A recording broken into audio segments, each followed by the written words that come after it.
Clémentine, prends-nous dans ta bulle bleue. Tant pis si c'est dangereux. Quand on a seulement 10 ans, souvent on voudrait bien être plus grand. Faut partir en avion en s'envolant d'un coup de vent. Tout là-bas vers l'horizon. Allons ensemble nous promener et faire le tour du monde sans nous presser. Il y a tant d'amis qu'on a envie de rencontrer. Clémentine va nous guider. Allons ensemble nous promener et faire le tour du monde sans nous presser. Il y a tant d'amis qu'on a envie de rencontrer. Il y a tant d'amis qu'on a envie de guider.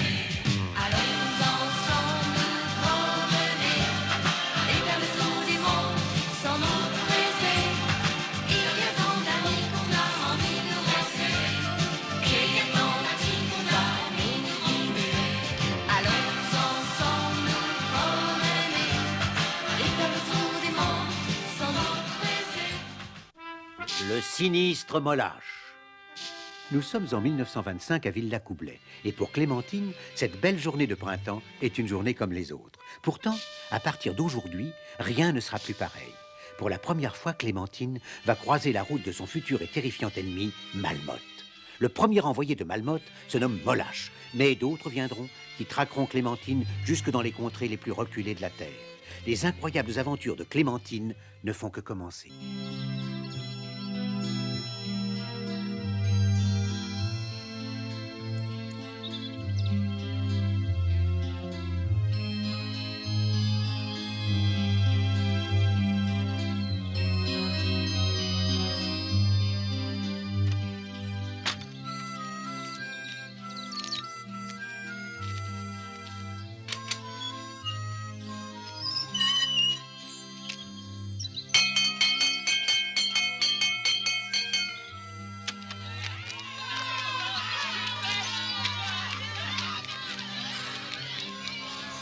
Dépêche un peu, voyons Clémentine. Oui, une seconde, j'attends mon petit frère. Oh, petit boy, il est au coin avec le bonnet d'âne, c'est bien fait pour lui. Et il est pas prêt de sortir.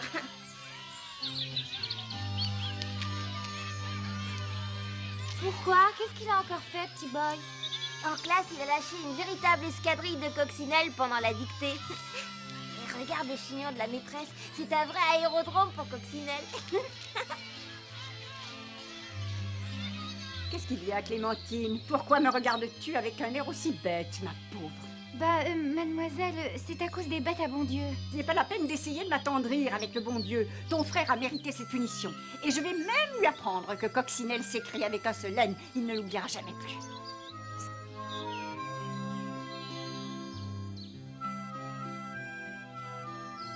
Oui, mademoiselle, Coccinelle s'écrit avec un seul N, mais ça vole avec 2 ailes, et elles sont pas les seules. Ces enfants d'aujourd'hui n'ont que des avions dans la tête. Oh, si je puis me permettre, mademoiselle, eh bien, votre tête. Je peux savoir ce qu'elle a ma tête, monsieur Pluche. Vous allez me dire qu'elle vous dérange, peut-être. Oh, mais pas du tout, mademoiselle. Petit boy, et ton bonnet d'âne, veux-tu le remettre tout de suite? Les petits insolents, moi je les enferme dans le placard à balai. Et vous allez voir comment il va m'obéir, monsieur Pluche.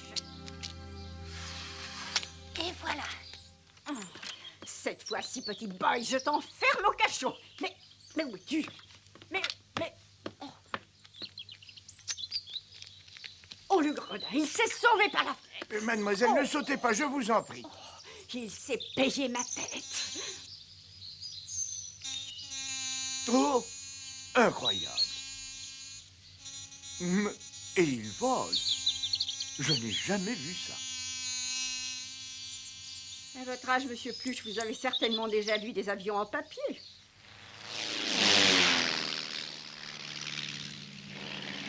Ouais, regardez, c'est papa, Évidemment, avec un tel père, les enfants ont la tête ailleurs. Ah, monsieur Alex, c'est l'honneur de notre village, mademoiselle. Pour la grande course aérienne, c'est lui qui défendra nos couleurs. C'est un danger public.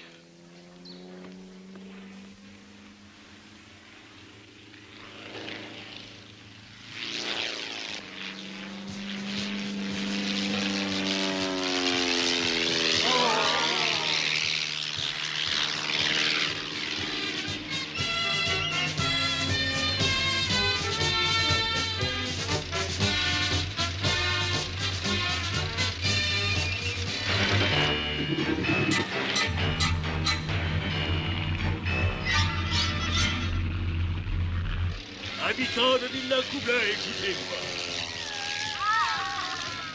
Le cirque Molage a l'immense plaisir et le grand honneur de vous présenter un engin absolument unique au monde. Une machine à pulvériser tous les records.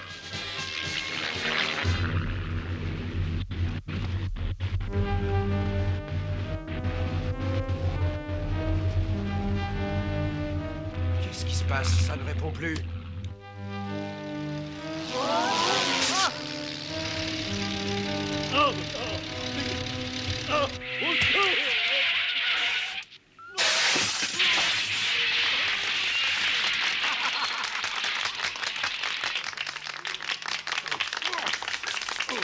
Bravo, bravo, ça c'est un record fabuleux. Je parie que jamais un avion n'est monté aussi vite en haut d'un arbre. Petit gredin, qu'est-ce que tu attends? Secoue-toi, apporte-moi une échelle. Oh, oh, oh.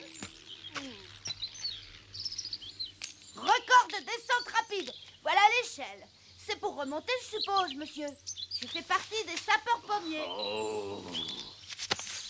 Dans mon cirque, il y a des cages pour les petits singes qui sont mal dressés. Vous allez lâcher mon frère, espèce de gros plein de soupe. Lâchez-le. Sale crapaud.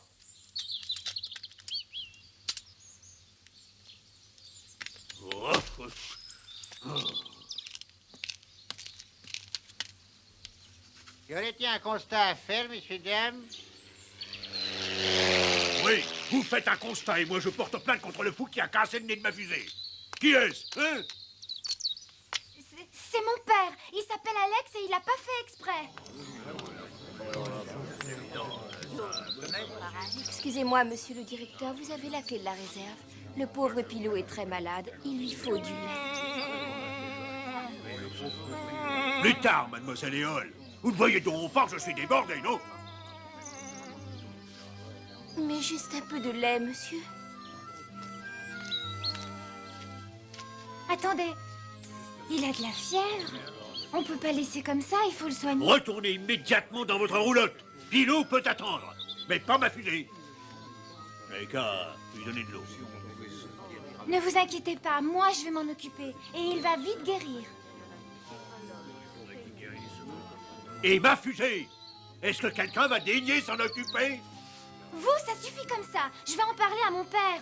Et il la fera réparer, votre fusée. Comment peut-on être aussi cruel que vous et diriger un cirque? Ça, moi, je ne le comprends pas. Allez, tu viens, petit boy? Prenez-en bien soin, surtout. Il est si faible et s'il est dans cet état, c'est uniquement parce que sa mère n'a presque plus de lait. Mais alors, ça veut dire qu'elle non plus n'a rien à manger? Hélas, non. Mais c'est vrai, ça, vous devez tous mourir de faim. Oh, tiens, j'ai une idée. Vous allez tous venir à la maison. Il y a de quoi manger pour tout le monde. Je pense que monsieur le directeur sera d'accord. Oh, c'est... Vous ne voyez pas d'inconvénient à ce que je nourrisse votre cirque? Et puis d'abord, il n'a pas le droit. Laisser des pauvres animaux mourir de faim, c'est interdit par la loi. J'ai pas raison, hein, monsieur le garde? Bah, à dire vrai, c'est pas très humain pour tout, mais enfin de là... Alors, on y va. Venez avec moi, c'est pas très loin d'ici.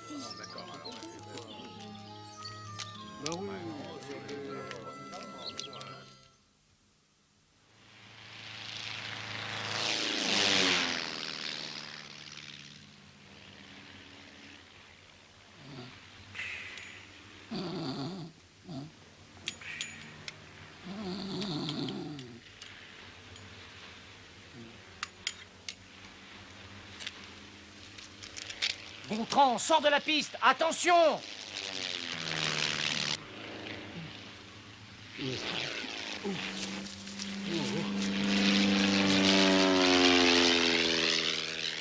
Non, mais pour qui me prennent-ils? Je suis peut-être sourd, mais pas aveugle.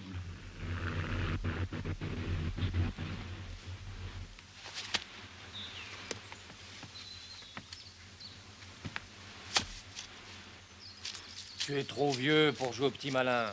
Un jour, tu y laisseras ta queue. Alors, monsieur Alex, racontez. Comment ça s'est passé? Mais enfin, qu'est-ce qui vous est arrivé? Je ne comprends pas. Oh, mon pauvre Basile, le moteur est au bout du rouleau. Le nouveau que vous avez commandé pour la course arrive demain. Je vous le montrerai en 2 tours de clé.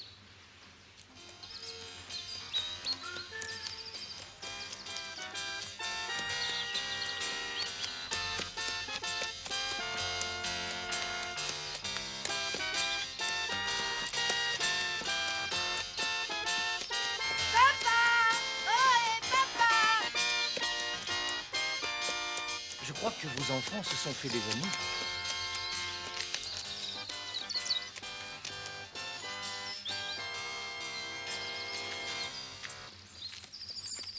Oh papa, surtout ne dis rien, écoute-moi. Tout à l'heure, quand tu es passé au-dessus du village, ben voilà, c'est le cirque Molache. Molache est une peau de vache. Tu vois papa, ce pauvre petit cabri, eh ben en fait il s'appelle Pilou. Et si ça se trouve, il va mourir. Et sa mère aussi. Oh, voilà qui me paraît bien embrouillé. Je vous comprends, monsieur. Clémentine s'est un peu emballée et tout ça ne vous regarde pas. Mais enfin, essaie de te calmer, Clémentine. Explique-moi ce qui s'est passé. D'abord, présente-moi. Bien voilà, c'est très simple, tu sais. Le directeur du cirque, c'est un seul bonhomme qui affame tout le monde, les employés et les animaux. Alors j'ai pensé bien faire et je les ai invités à la maison pour goûter. Je m'appelle Éole et je suis trapéziste, monsieur. Éole, c'est un prénom ravissant, mademoiselle. Je suis enchanté. Alors, si je comprends bien, vous êtes acrobate? Clémentine m'a déjà beaucoup parlé de vous. Elle dit que vous êtes un grand champion. J'aimerais tellement monter un jour dans un avion. Manquez plus que ça. Je te présente Illico Presto, un clown qui peut réaliser les plus grands tours de magie. Regarde. Oh. Comment ça marche? Ça marche tout seul.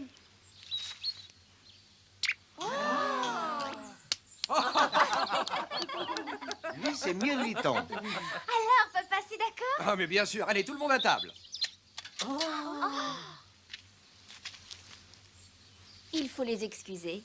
Quand on parle de table, ils n'écoutent que leur ventre.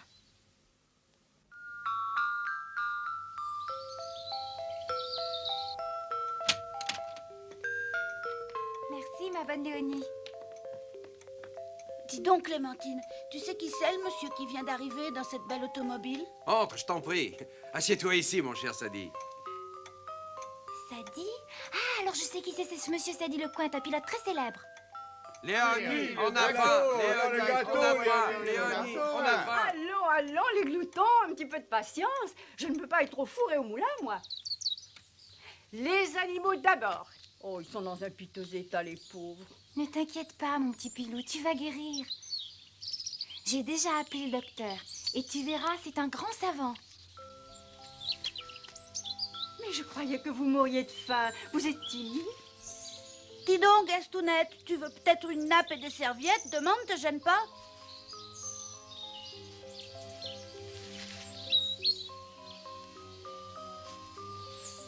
Qu'est-ce que vous attendez pour manger? Du sel et du poivre? Allez, ne faites pas de chichi. On sait que vous en mourrez d'envie. Comme ils sont sages et bien élevés, ils mangent chacun leur tour.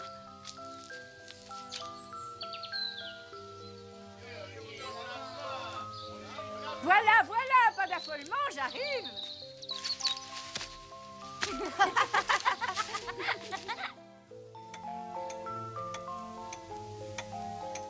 Je lève mon verre en l'honneur de mon ami Sadi Lecointe.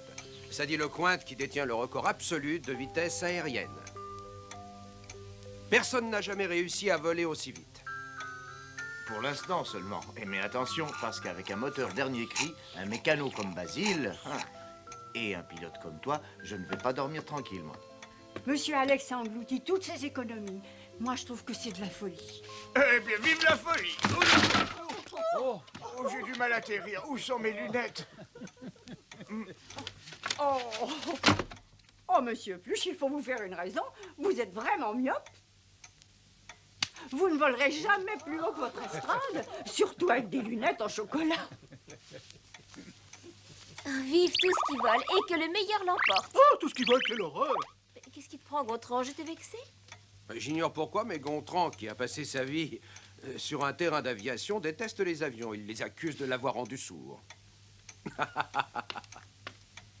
Qu'est-ce que vous diriez si on dansait?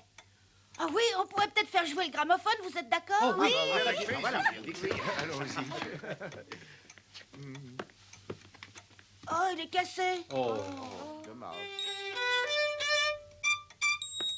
Mademoiselle Léonie, si j'avais été pilote comme ces deux héros, est-ce que vous auriez accepté de vous marier avec moi?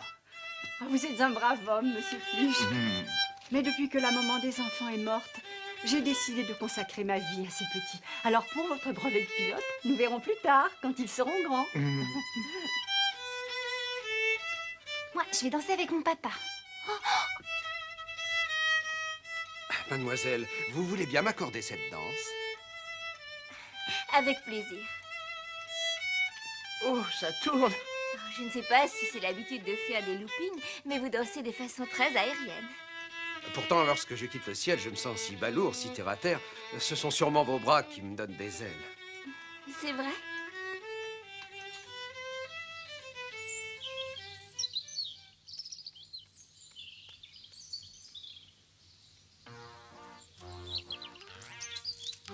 Dites donc, mon grand, vous êtes le chat de la maison? Permettez-moi de me présenter, je suis Starlet Owawa. Je suppose que vous me connaissez, au moins de réputation. Est-ce que vous ne seriez pas pilote d'avion par hasard? Moi, pilote? Tiens, tiens, j'avais cru comprendre que vous étiez sourd. Il y a des mots que j'entends mieux que d'autres. Des mots comme pilote, ou avion, ou voler. Vous comprenez, ça m'écorche les oreilles, c'est insupportable. Je le saurai pour la prochaine fois. Regardez donc le bout de ma patte du grognon. Comment? Qu'est-ce que vous dites, là? Vieux trognon? Mais elle n'a rien de spécial, votre pâte. Eh bien, détrompez-vous, vous regarderez mieux et vous verrez Ginette. Elle connaît le morse et elle sait même lire et écrire. À la grande époque, c'était le clou du numéro. Les spectateurs étaient debout pour nous applaudir. Oh, c'est ça. Ma puce adorée, tu vas sauter dans l'oreille de ce garçon et tu vas l'inviter à danser en toute simplicité. Oh, mais j'entendais vous. C'est Simagrée, le chat. Ouvrez les yeux et regardez plutôt ma maîtresse comme elle est jolie. Et elle a très envie de danser avec vous. Alors, qu'est-ce que vous attendez, grand timide? Non, mais vous m'avez refilé une puce. Oh, une puce, quelle horreur. Une puce. Espèce d'abruti, vous n'êtes pas digne de Ginette. Rendez-la-moi immédiatement. Vous entendez? Rendez-moi ma Ginette.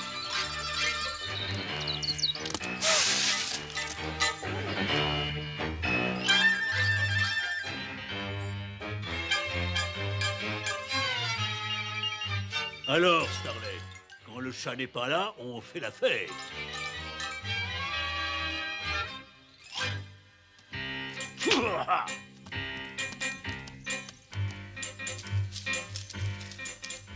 On est arrivé, voici la maison de Monsieur Alex. Parfait. Qu'est-ce que vous voulez encore, vous? Ah. Tiens, il vient encore, ce cabri. Je viens régler mes comptes avec ton père. Ah, ça sent le riche dans cette maison.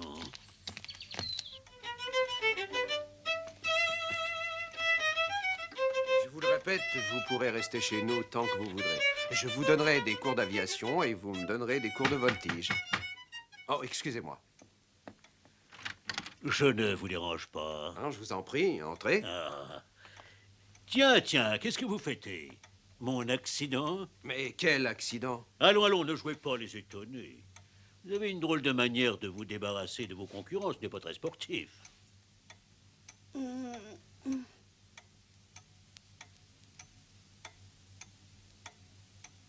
Bah voilà, papa, on voulait pas te gâcher la fête et on pensait te le dire un peu plus tard. Oui, c'est pourtant bien vrai, Monsieur Alex, vous avez causé de rudes dégâts à l'engin de monsieur. Vous avez fait un rase-motte au-dessus du village et patatras, monsieur est tombé dans les pommiers. J'ai mis toute ma fortune dans cette fusée. La course a lieu dans 2 jours. Je ne pourrai jamais réparer. Basile est un excellent mécanicien. À nous deux, nous ferons tout pour que vous soyez prêts à temps. C'est un engin secret. Moi, ce que je veux, c'est de l'argent. Beaucoup d'argent. Mais... Bon, très bien, monsieur, je paierai. Je passerai vous voir demain dans la matinée. Voilà ma note. Je vous attendrai. Mais c'est très cher. Très cher? Oh, mais rien n'est trop cher quand on a tout sacrifié pour la gloire. Regardez-moi, pour réussir, je me suis privé de tout. J'ai dû sauter des repas, je suis devenu maigre comme un coucou. Comme un coucou, allons donc, mon ami, vous êtes bien trop gros pour voler. Ce sont vos animaux que vous avez privés de tout et qui n'ont plus que la peau sur les os. Je reviendrai moi-même chercher l'argent, ne vous dérangez pas pour moi. Je vous salue bien bas, messieurs. Oui, vraiment très bas. Oh, qu'est-ce que... Ah, oh, mais... Oh, oh, oh,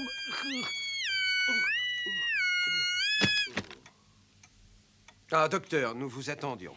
Je vois ça. Bonjour, Alex. J'ai du mal comprendre. Je croyais que mon malade était un petit cabri.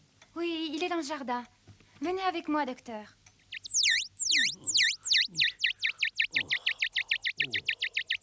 C'est pas Par ici, par ici. Dans un bel état. Débarrassez-moi le plancher, vilain crapaud. Vous sentez mauvais, vous salissez le tapis. Allez, allez, du balai. Non mais oh, mais... Allez. Non mais que... Oh, oh si j'avais mon fouet. Ben justement, vous ne l'avez pas. Oh. Allez. Dehors. Oh, oui, oui, bah oui. Allez, allez. Oh, mais... Et plus vite que ça.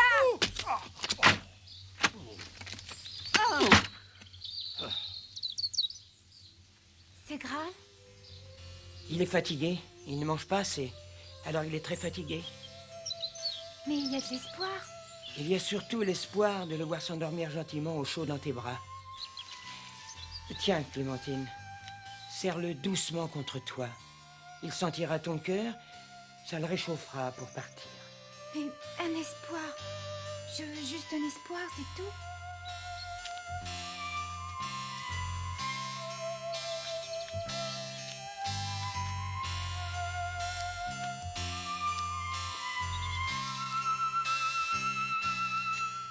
Regarde, Pilou, comme il a l'air heureux, blotti comme ça dans tes bras.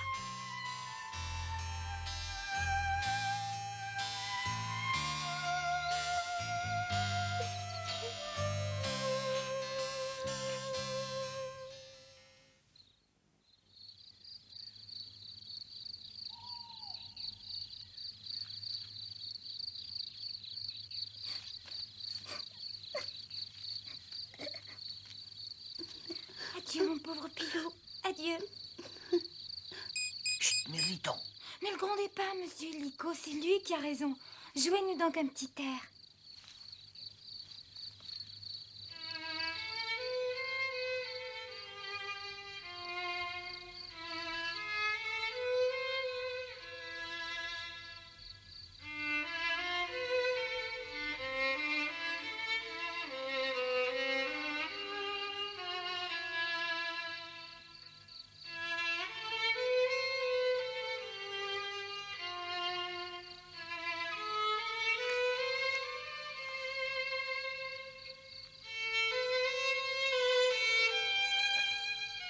Malheureusement, il faut que nous vous quittions maintenant.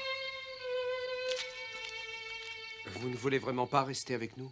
Notre maison à nous, monsieur, c'est le cirque. Notre vie, c'est le voyage.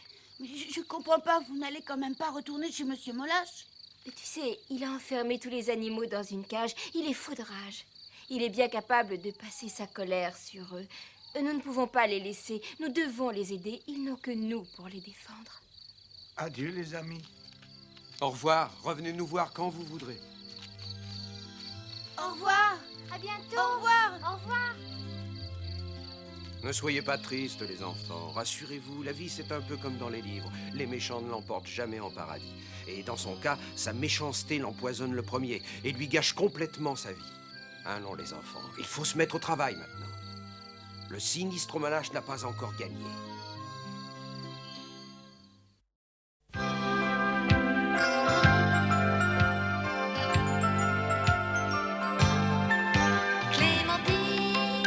Quand tu fermes les yeux, tu devines le merveilleux. Clémentine, prends-nous dans ta bulle bleue. Tant pis si c'est dangereux.